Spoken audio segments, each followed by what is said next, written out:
part of the brain is known as the prefrontal cortex or the frontal lobe. And that's what I call the CEO of the brain. So that's the part that deals with thinking, making decisions, problem solving. Now, when you have a thought, what then happens is that the emotional center is activated.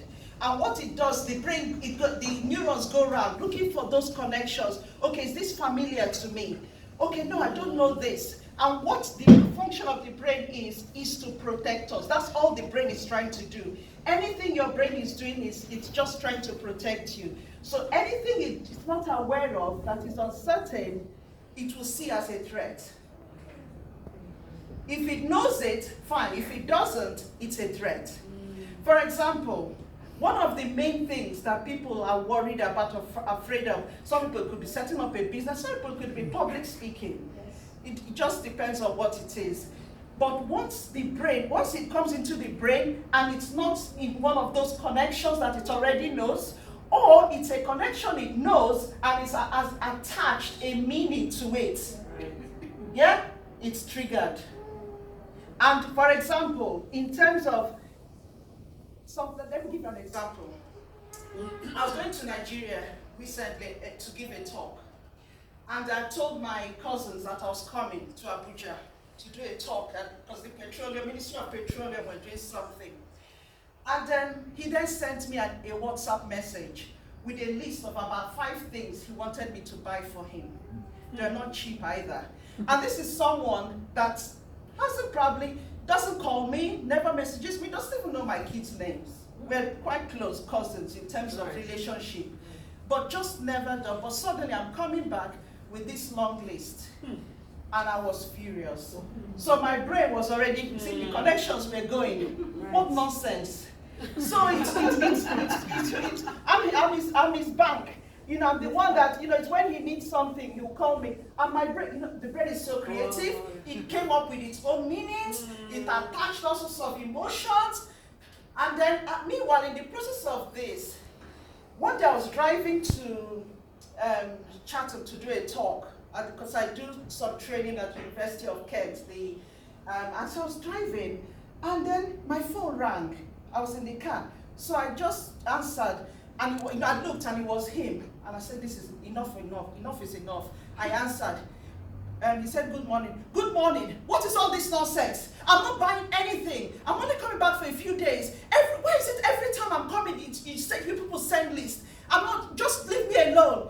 And then when I finished ranting, this rant went on for a while, I'm just cut it short. When I'd finished, she said, I was only calling to tell you that the number you asked Emeka for, I've sent it to you. Right. And I went, okay. I dropped the phone, I pressed off, and I felt so silly, so stupid. And I went, why did I do that? Yeah. But you know what had happened? I had an amygdala hijack. My emotional center had hijacked my thinking brain. Right. And why it does that is that because I had already created a meaning to that thing. And the amygdala, because it's there to protect us and do what we want, what do we need for anything we are doing? Oxygen. Yes. The first place it takes the oxygen from is the frontal part of the brain, the thinking brain, the one that enables you to think and make decisions. That's the first place it takes it from. So it deactivates that part of the brain. The other place it takes it from is intestinal area. Yes. And that's why a lot of times when you're stressed, you might start having digestive problems. You might not even be able to eat, just lose your appetite. The other place is the urinary tract. I don't know if you've ever seen someone so stressed or anxious that they wet themselves. Yes. That's why. Because it takes it from all the areas that don't really need it and gives it to the areas that need it. The fight, flight, or freeze, like your muscles. So if a lion comes in here, or a snake, or I see rat comes in here, me, I will run. Some people will look for something to kill it. Some people will freeze. But you see, but at least the muscle is doing something. And that's exactly why it does that. So a lot of times when people are having a hijack, it's because the emotional center has taken over. And that's why in anything you're doing, parent, leader, whatever, the key is to keep the amygdala in check so that the the cognitive part of the brain, the thinking brain, can take over. And even this is why when we talk about how to be resilient, how to overcome, because God has already told us we're overcomers. But then when challenges come, the emotional brain kicks in. For example, when I started doing public speaking, what if they reject you? What if you lose? What if you forget what you're going to say? What ifs? And then you go there, and my knees are shaking. My emotional brain had taken over. My son did his final exam at uni. He came out and said, "Mom, I had an amygdala hijack in the exam." He said, "But you know what I did? I just took a break, went outside, and told myself, Peter, you can do this. I can do all things through Christ who strengthens me. I'm able to do this." I said, I went back in, and I was absolutely fine. It's recognizing it. It's recognizing what the brain is doing. I gave an example once of in an office space, a guy came in one day and someone had moved his chair. Who moved my chair? It's James. The next thing, "James, how dare you move my chair? Why have you moved my chair?" He went on and on and on. And then James just said, "I moved it because they said the chair you ordered is coming. So I just moved it so there's space for your chair." But you know what had happened? People had been talking about this guy, that he keeps moving people's things around. Do you see? So immediately, they moved his chair, his brain had done its own conclusion. We need to control our brains. I always say that, see, the brain is made up of two areas really, unconscious and conscious. 90%, the iceberg, remember the Titanic? What actually makes an iceberg dangerous? It's the bit we don't see. It's the bit under the sea. For us, it's the bit that we are not aware of, the unconscious brain. Yesterday, I was driving back from one part of where I live, one part of Ashford to the other. I was talking to a friend, and I was meant to go and pick my son from the station. I literally drove home without being aware of anything around me. My unconscious brain drove that car. I wasn't consciously driving. My unconscious brain literally drove that car to my house. And I got home and went, "Oh my God, I was meant to go to the station." Do you see what I mean? Yeah. And that's how our life is run most of the time, unconsciously. Now, the key is to bring the unconscious into consciousness. When you have a hijack or anxiety or you're getting stressed, it's asking your brain, why am I getting stressed? This thing this person said, is it worth getting stressed about? What my brain is telling me that this business might fail, or you might, if you go for this interview, you might not do well, you might forget, you might do this. Is it actually true? Then reframe that talk and give your brain a new meaning. Give your brain a new thought that will be encouraging. A lady that I coached was starting a new job, and she was getting so anxious of her first day at work. And I said, "Why are you getting anxious?" She said, "Well, it's normal. It's a new job, so it's normal to be anxious." And I went, "Interesting." I said, "Do you want this job?" "Yes." "Are you excited?" "Yeah." I said, "So why not be excited? You're going to start the job. Why anxious?" Yeah, that's a point. Do you see? And immediately we changed the thought process. Yeah. She was absolutely fine and doing extremely well. So it's how we view it. Now the E in this is emotion. So the R is rewire the brain. So that's those rewirings that we already have. The beliefs, the values, our culture, all those things our parents had told us, or teacher, had told us. It's believing them. E is emotional intelligence. Like I said, the emotional brain is so small, but so powerful. It's now being able to control it and actually make it, I call it make it being intelligent. Like I was talking earlier there, I said, a lot of people you find have a very high IQ, very clever, but emotionally, their emotional intelligence is extremely low. And that's why the emotional intelligence is so important. And then you've got the adaptability, being able to adapt to different situations. And being able to adapt to different situations is the meaning you give things. It's the meaning your brain has given it, and you identifying it and changing those meanings. Connection is another important one. The brain craves connection. The way the brain is wired is to connect with people. Now, the way, I'll just go through this. The amygdala in a man is actually smaller than the amygdala in a woman. Do you see? And that's why when a man goes through stress, what he wants is, his brain is kind of linked to very being task-oriented. He wants to solve the problem or kind of come up with a solution. That's the way his brain is wired. A woman, her brain the amygdala is bigger, so she is also very closely linked to the language part of the brain. She wants to talk. She wants to talk about it. So if it's a husband and wife, you say the wife, but I'm talking to you, you're not listening. I don't want to talk now, this is not the right time.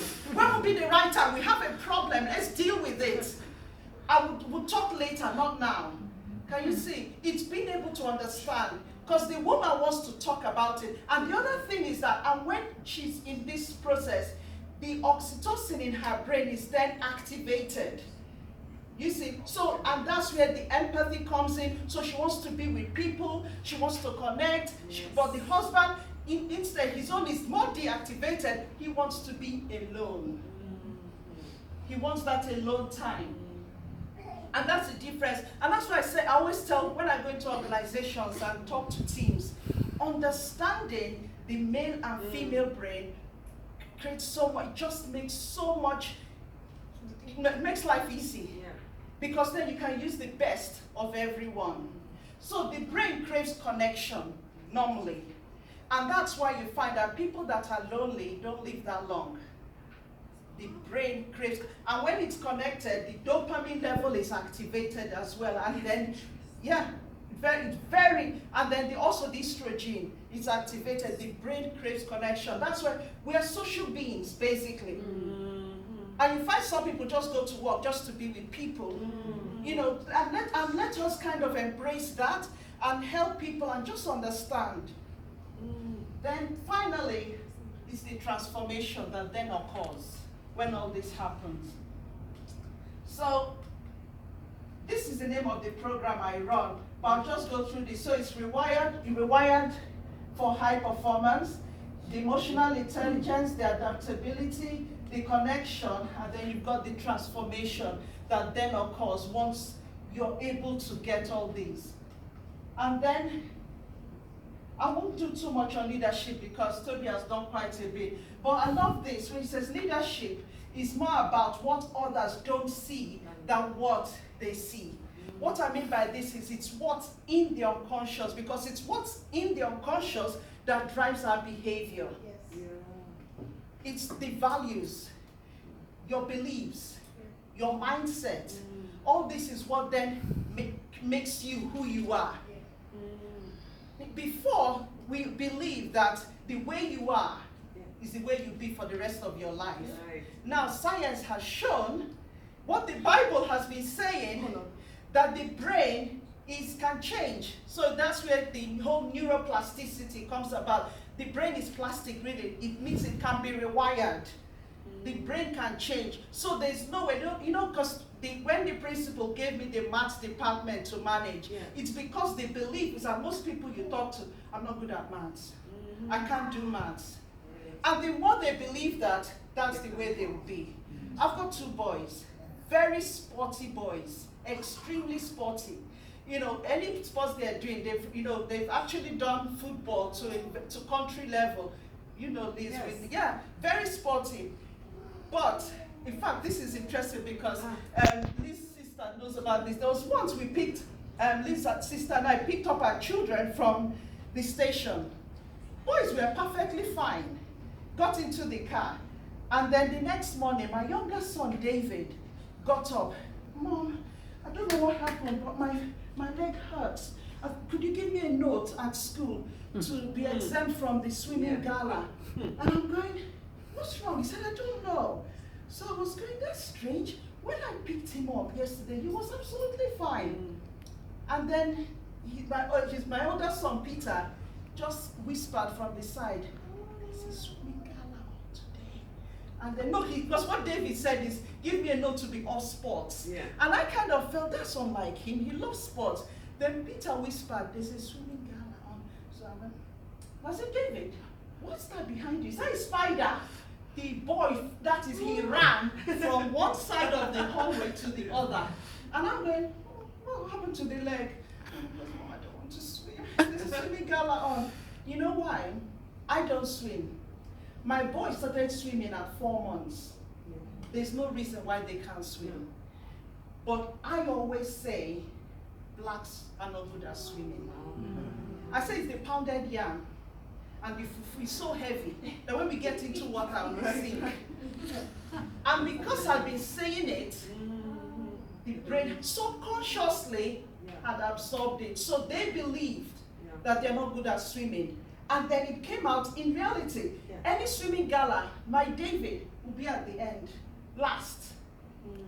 For a boy that is sporty, he didn't like, it's embarrassing. Come on, Mom, me, I can't swim. And then he goes, the funny thing, it's only the blacks that are at the back. The blacks are the ones that don't swim. All the other English boys are in front. Because their school, there were very few blacks in the school, and they are the ones that didn't swim. And that's when I realized that I had unconsciously wired their brain to believe they can't swim. A lot of us as parents do it with what we say. Teachers do it with what they say. And that's why one of the key things I do is going into school to work with teachers. Because there's no point in talking to kids first. The teachers are the issue a lot of times. It's what they tell them that matters. So successful people have one major attribute which separates them from others, and that's EQ. Without EQ as a leader, you will not get people. I know Tommy talked a lot about influence. You cannot influence people if you do not connect with them. Right. You know the saying where people leave managers, not an organization. It's so true. Because if you have a great manager in a bad organization, most people will stay. But it's when the manager doesn't connect with you. Because a lot of times people go out of their way to do things for people they believe really care about them. And that's so important as a leader. Wherever you are, whether you're a leader at home, whether you're a leader in the organization, so key. Now, this is something that I just said I will put up here just to get people thinking, because when I work with people at whatever level, I get them to do a diagnostic, and it's called the brain mapping diagnostics. And it's so powerful because what it does is literally looks at the frontal part of the brain, which is the front, and then the posterior part of the brain, and then also splits the brain into left and right. The whole concept that people are right brain or left brain is crap, because the brain is interlinked. The difference is that this bit in the middle of the brain is known as the corpus callosum, and that's the bit that connects both hemispheres. In the woman, it's thicker. In the man, it's thinner. That's why a lot of times you find women can actually, sometimes to an extent, even multitask, even though multitasking is a different topic because it doesn't exist. You cannot multitask effectively, but women can actually do things, even though I'll say they're probably not doing all effectively, but we can at least do things. And also, emotionally, it also helps with emotional balance to an extent, because both parts of the brain are actually linked better or more, not better, more in a woman as well. And that's why a lot of times you find women are more intuitive, because both parts of the brain are more symmetrical than a man's brain, because they're more closely linked. So what this does is that when you do the test, it kind of tells you to an extent, where your own brain is, or what your preferred behavior, I'll say. I don't know if any of you have done personality tests. Yes. I don't like them. You know why? Because they kind of tell you this is who you are. It's not true. Because we know the brain can be rewired. So why say this is me? We know the brain can be. So what brain mapping does is that it tells you this is your preferred behavior now. Or based on that question, because you see the way I behave at home is different from the way I behave at work. And it's different from the way I behave with friends. So the brain can change, but also when you know how you are, how you're perceived, then you can then adjust it or adapt your behavior appropriately. Even as a leader, I might have to be, when it comes to leadership, that's known as the directive. Sometimes I might have to be a directive leader where I need to say, no, this is what we're doing now. We've got to do this, bam, bam, bam, bam, bam. Now, sometimes I'll need to be a coaching leader.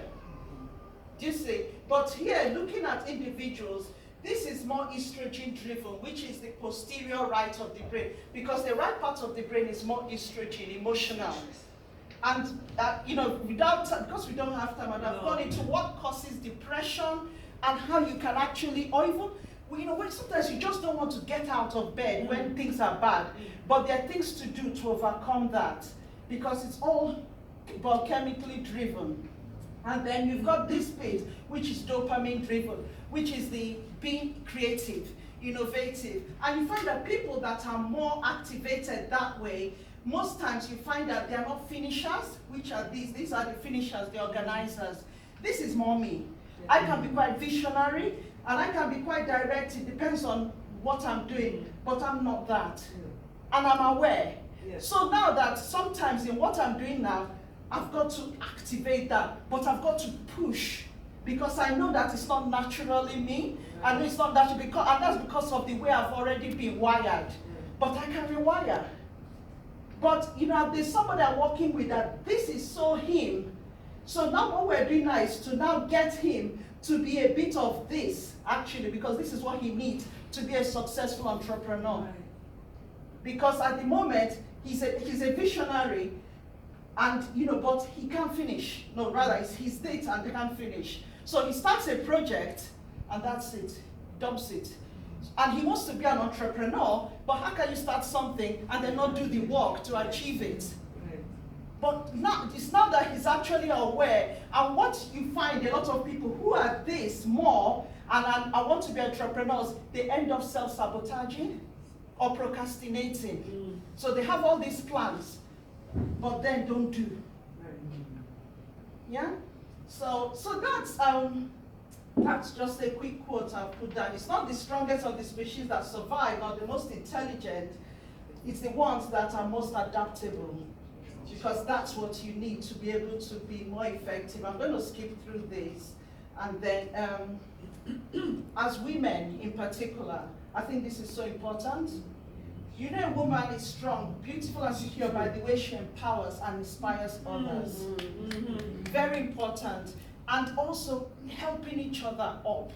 Because there's all the perception already. And what Faustina said is true. A lot of times when you find people doing business and they come and realize it's a black person, automatically they move away because they've already made their mind or have this preconception or a bias about themselves, actually. And that can be quite limiting. But this is so important as a woman and a black woman. Okay, and this is me. Like I said, what I do is coaching,